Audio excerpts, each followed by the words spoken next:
Hello again. Last time I said we were going to start chronologically, and what I'd like to do today is tell you about most ancient Egypt, prehistoric Egypt, Egypt before writing. Now, let me say something about the word prehistoric. It's literally before history. What that means is before writing. So it's not a term that covers the whole world at the same time. For example, writing comes into Egypt about 3200 BC. So after 3200 BC, Egypt is out of prehistoric times. But England is still in prehistoric times. So it depends on the culture. It's a relative term, and prehistoric Egypt means Egypt before 3200 BC. Now, what I'd like to do today is tell you about how old is. Just how far back does prehistoric times go? And I'd also like to tell you how prehistorians divide up this period. They divide it into three chunks called Paleolithic, Mesolithic, and Neolithic, and I'll be talking about those. And I'm also going to say something about stone tools, how they're made and why they're important. And at the end, I'd like you to know how we know all this stuff. How do prehistorians figure this out if they don't have any written documents? So let's start with how old is old. Now, the study of prehistory is fairly recent. Before we really got into scientific prehistory, there was just the Bible. And people were using the Bible to try to figure out how far back time went.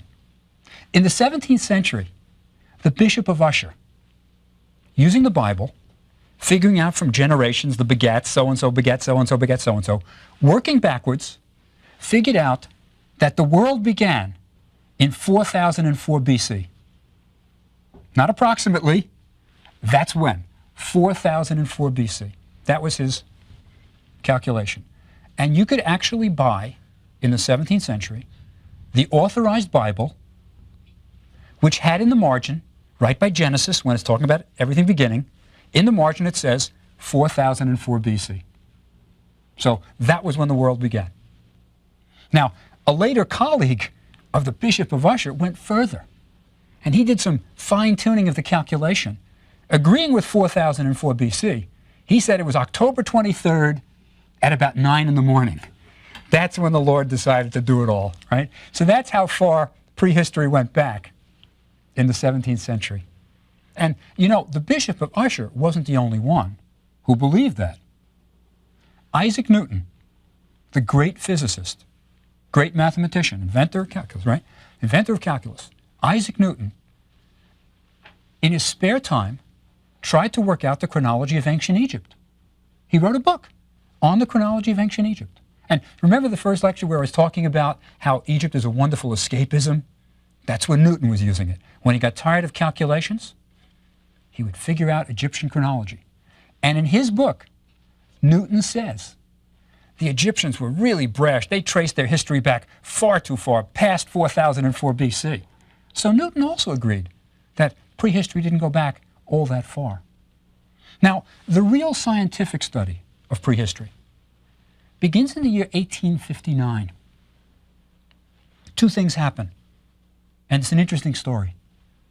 The first is that a few antiquarians, men interested in the old world, started excavating in England. And what they found were stone tools, Stone Age tools, and next to the Stone Age tools were the bones of extinct animals.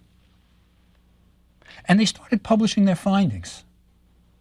And they realized that extinct animals probably went back further than 4004 BC. So they were suggesting, because of the combination of the stone tools and extinct animals, that history maybe went back further than the Bishop of Usher thought. That's the first event that happens in 1859. The second event is the publication of one of the most important books in the history of the world, Darwin's Origin of the Species. Darwin suggested that we are the products of evolution. And that took a long time, evolution. It didn't happen in just a couple of thousand years. So between Darwin's Origin of the Species and finding stone implements with fossils, people were starting to think the world is a lot older than the Bishop of Usher suggested. Now, also, you know, I mean, think about the factors in evolution, what Darwin was talking about, what makes us special, right? For example, our eyes are placed in such a way that they're on the same plane, right? We're not like fish. And we have stereoscopic vision. We can see things in depth.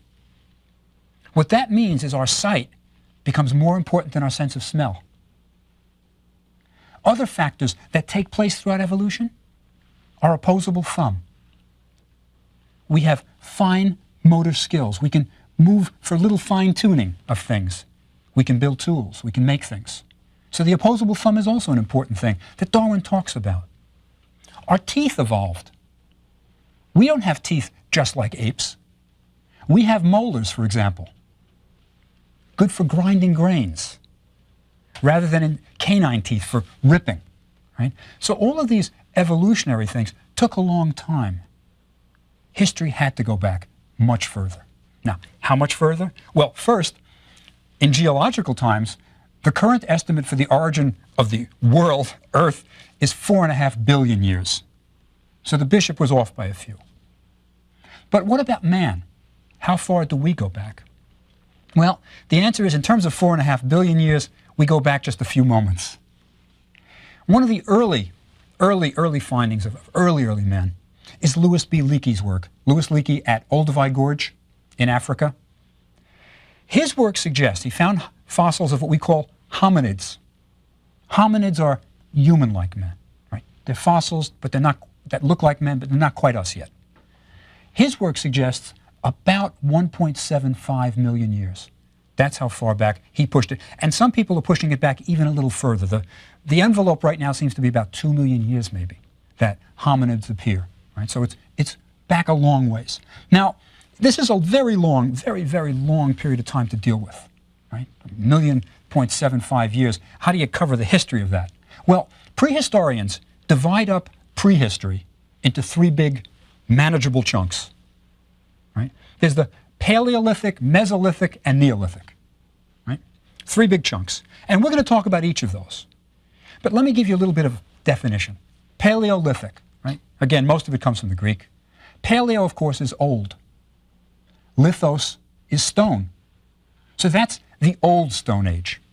Now, what characterizes the Old Stone Age is that man during this period is a hunter and gatherer. There is no domesticated animals. There is no raising of crops. He is hunting and gathering. That is the characteristic of Paleolithic. Now let me jump to Neolithic. Neolithic is when finally we get domestication of animals and the raising of crops. The New Stone Age. Then, the Mesolithic is what's left, and it's, of course, in the middle. It's the Middle Stone Age, and that's the transition period. That's when we go from hunter-gatherer, and there's this sliding in, and it's a gradual sliding in. That's when we go to raising crops and animals. Now, let me say something about when Egypt is first populated, though. Louis B. Leakey's 1.75 million man is further south. Egypt is first populated about 700,000 BC. 700,000 BC. The general feeling, and this is far from established, is that these early inhabitants of the Nile Valley came in through the south. From Africa, of course, but through the south. Now, this was an easy transition for them, these people coming north. Egypt was not always desert. People tend to think of Egypt as desert. But in 700,000 BC, it was like the Serengeti Plain. You had giraffes, gazelles. It was lush. And the Nile was the kind of corridor you could follow. You had a water supply. So these people came in from the south to the north. Let me emphasize, we don't have their remains. There are no bones of these people, but we have their tools, and we'll talk about that. Now, what were these people like? Well, they had speech. They could probably control fire, right? These were not super crude people, and they were food gatherers. And they had one tool, and only one tool: the hand axe. Now, the hand axe is a tool that is as simple as you can imagine. It's a stone that you hold in your hand, and you use it to smash something that's softer than it. It's not an accidental tool, though. It's not something you just pick up on the ground and use. The thing about a hand axe is it's flaked. It's made to fit the palm of your hand. That's the idea of it. It will fit nicely, won't cut into your hand, and you can use it for smashing things. It's an intentional tool. We can tell by looking at a tool if it's been flaked, and these are clearly flaked. So we have one tool, the hand axe. One of the things I'm going to stress today is how the rate of progress has changed in the world today. From 700,000 BC to roughly 70,000 BC, the only tool is the hand axe. There is no other tool than the hand axe. Now, think about how things have changed in the last 200 years, how much change we've had. Then think about how much change we've had in the last 100 years. And how about the last 20 years, the computer revolution, right? So things are changing at a tremendous rate. Increasingly, change is increasing. The rate of change is increasing. But for nearly 500,000 years, we've got no progress, just the hand axe. Right? Remarkable thing. Now, the next big jump is around 70,000 BC. Around 70,000 BC. We get Neanderthal man coming into the Nile Valley. Now, the word Neanderthal, right, it's German, because most of the early prehistoric studies were done in Europe. And the fossils of this man were found in the Neander Valley, and German for valley is a Tal. So it's Neanderthal man is the man found in the Neander Valley. Now, people always use the phrase Neanderthal as if he's, caveman, a brute. But these people were not brutes. They were not. They buried their dead. They cared for the sick. And they developed a little more sophisticated flaking techniques for tools. For example, they now have specialized tools. They have scrapers, which are intended for scraping hides. You can take a scraper, which is only maybe 4 inches long, hold it in your hand, remove the flesh very easily, then remove the hair from the hide, and you've got the beginnings of a garment for clothing. So they've got these specialized tools, right? Neanderthal man is not this brute creature that people think. I mean, for example, if you dressed him up and put him on the subway, you wouldn't notice him. He'd fit right in. Right? He is not what people think. So these are people who are eking out a survival in the Nile Valley sometime after 70,000 BC. Right, to around 43,000. And let me say something about where we find these tools. Neanderthal tools, the scrapers, the hand axes, are found in the desert, very often in the desert. What that means is Egypt was much more moist. It wasn't desert when they were making the tools there. They weren't going out into the middle of the desert. So Egypt, the climate has changed considerably, and that's important. Now, our next big shift is around 43,000 BC. We get modern man, us, Homo sapiens sapiens. Let me emphasize that we didn't evolve out of Neanderthal man. Homo sapiens sapiens replaces him. Right? There's not enough time for evolution here. But let me say some things about what we did when we did come into the Nile Valley. We fished. The Nile starts to dry up a little bit at this time, and there are little gatherings of people around lakes. They ate mollusks, shellfish. Right? And if you ask me what kind of communities were there, the best estimate from tools found is there were about bands or clans of maybe 25 to 50 people living together at a time. What's our life expectancy? Less than 30. From birth, you could not expect to live more than 30 years. That was life in prehistoric times. Now, there are also new tools coming in. We're going to fashion tools out of different materials. The first, of course, was flint. It's easiest to flake. But there was also obsidian, which is volcanic glass. Now, the advantage of obsidian is it gives you a much sharper edge. It's as sharp as surgical steel. So they're fashioning tools out of other materials. Diorite, a harder stone. Quartzite is used. And during this period, we're going to get a new tool, the sickle. Now, let me emphasize, the sickle is used for harvesting crops, but that does not mean that they were planting crops.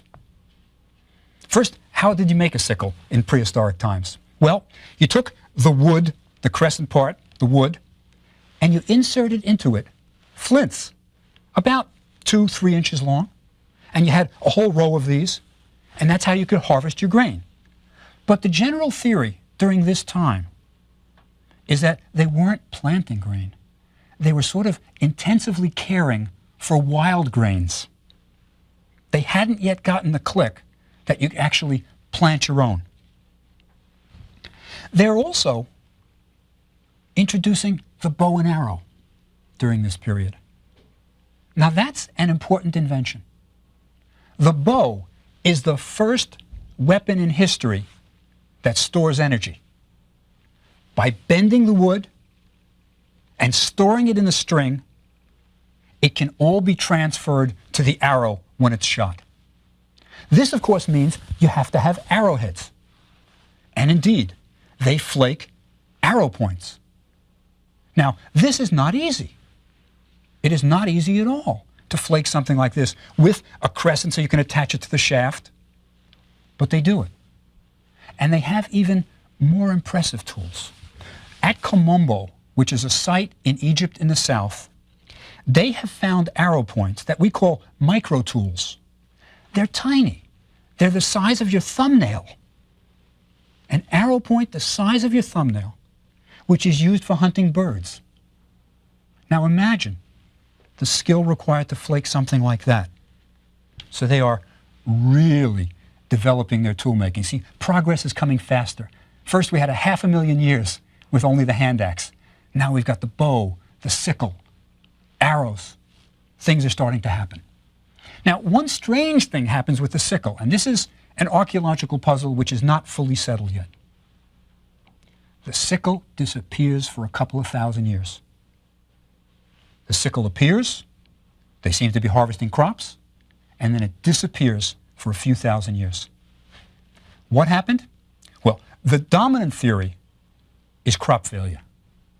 That for some reason the crops failed and they're no longer harvesting. So you don't need the sickle. It'll be introduced again, but later. Tell you another theory, just a possibility. It's a long shot, I'd say, but it's a possibility. With the bow and arrow, hunting becomes a lot easier. You can be removed from the animal at a safe distance and shoot your arrow. And it may mean that protein gathering through hunting becomes a more important source of food than even the gathering of the crops. It could be. So perhaps the bow being introduced, perhaps it's crop failure, but things are starting to happen. Now, we're entering into the Mesolithic period. This is around 10,000 BC. This is going to be the transition from hunter-gatherers into domestication of animals, raising of crops. This is the period, the Mesolithic, when people start to settle. They have grindstones on which they can grind whatever grain they get, but they also grind cosmetics, eye makeup. This is an important part of the culture. It's probably both religious, ritual, and maybe also just pure decorative. So they take green, which is malachite, right, and put it on their eyes. Mixed with a little bit of fat, it binds it, and you start to get cosmetics. And then we start to get real civilization as we know it. We're going to enter into the Neolithic period, the New Stone Age. This is when we get pottery. Now, something about pottery that's surprising. pottery is not as easy to develop as you may think. We take it for granted. But think of what it involves. Finding the right clay, and you have to build a kiln to fire it. You have to fire it some way. And that's not such an easy thing to do. It's a big step. But pottery does wonderful things for you. You can now cook the grains that you've harvested. You can make a kind of porridge. You can also make beer, which makes life better. Interestingly, by the way, in archaeological excavations, whenever you find a bakery, right next to it is the brewery, because they both use yeast. Right? So almost always in ancient Egypt, you find a bakery, you look for the brewery. You find a brewery, you look for the bakery. Right? So they are able to cook their food in pots now. We're starting to get real settlements. Now, what do I mean by a real settlement? In the beginning, it's probably villages of about 150 people, up and down the Nile. But with tool making little arrowheads, you need skilled labor. So now we get division of labor. We get the tool maker, we get a baker, we get a brewer, we get the pot maker. We're starting to get organized society up and down the Nile.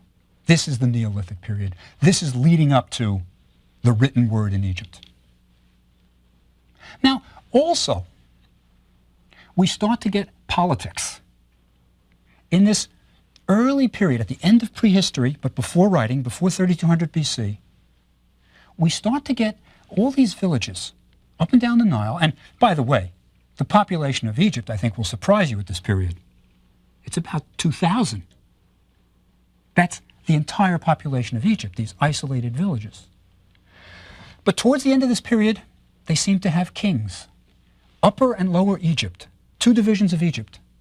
Each one seems to be ruled by a single ruler. So we're getting a kind of low-level unification, a social strata, a political strata.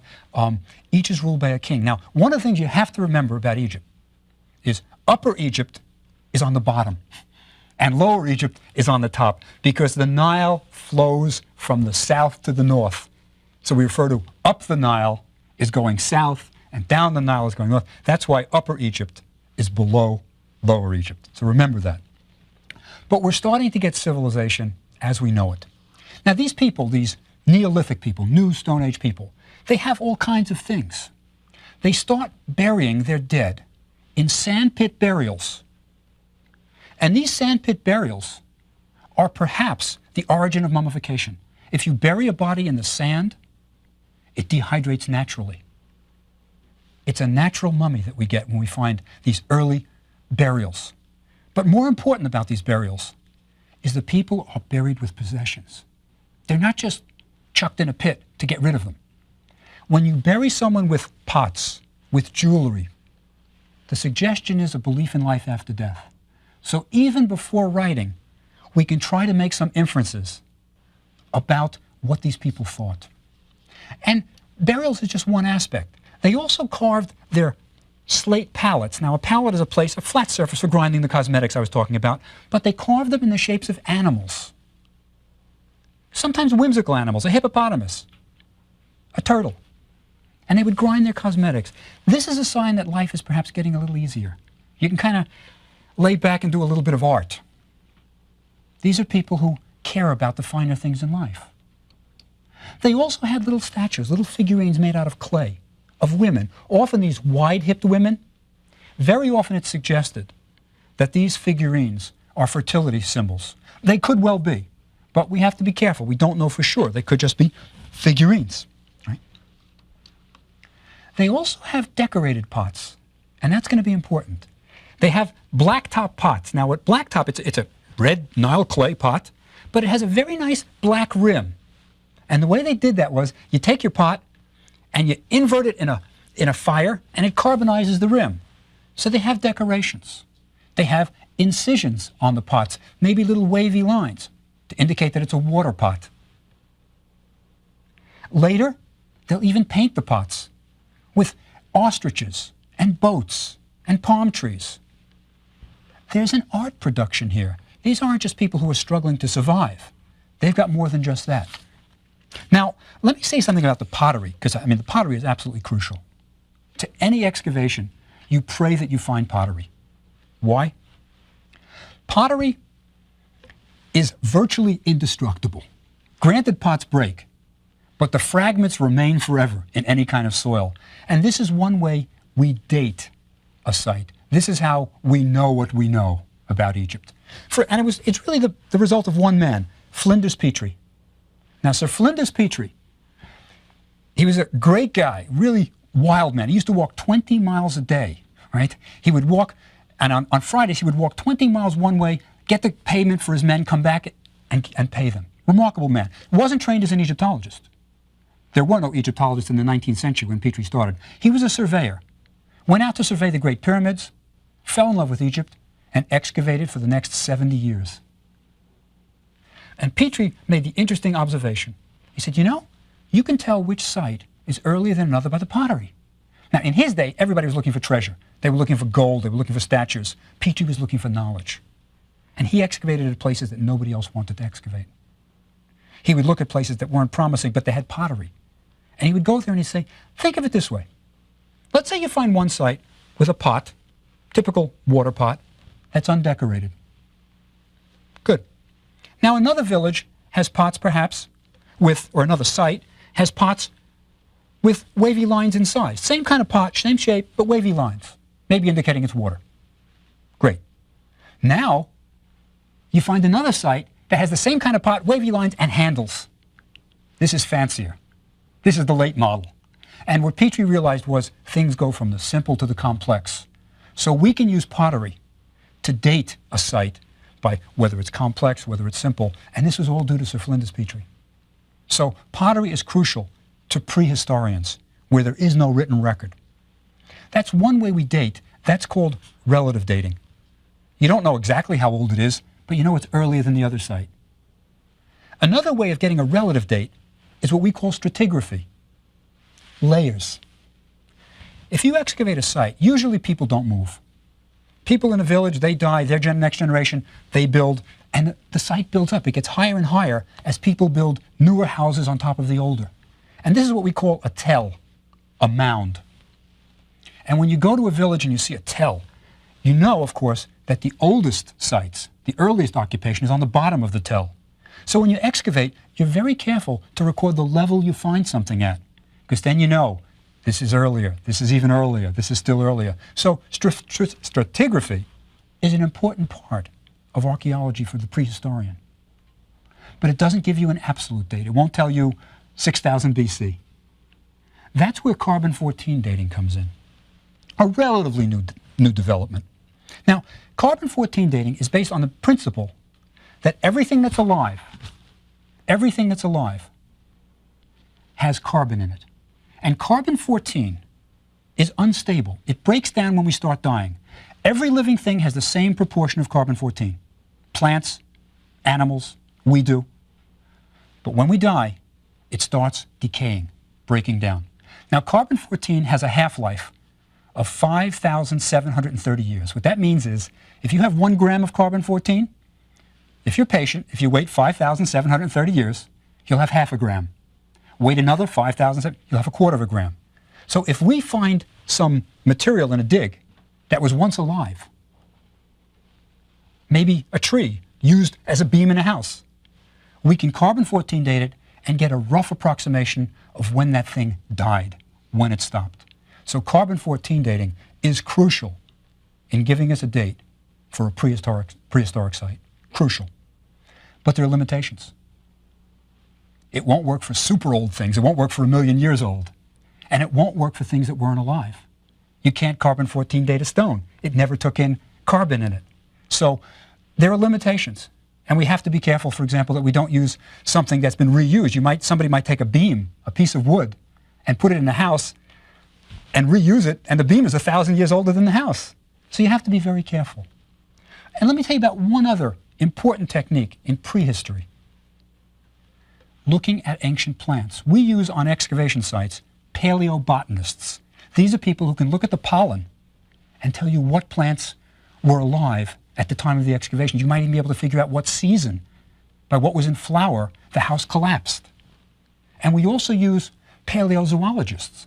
These are the guys who can tell you from an animal bone, that's a pig. They were definitely domesticating pigs. And if you look at the bone carefully, you can even see butcher marks sometimes, so you know, that was slaughtered. Didn't just die. So very often, the prehistorian uses a whole bunch of people. The pot man, the paleobotanist, the paleozoologist, all of these are needed to reconstruct the very earliest part of Egyptian history. But next time, let me tell you what we'll do next time. Next time, I want to also cover an area that is also, in a sense, prehistoric. I want to talk about ancient Egyptian mythology, the time before time began. See you next time.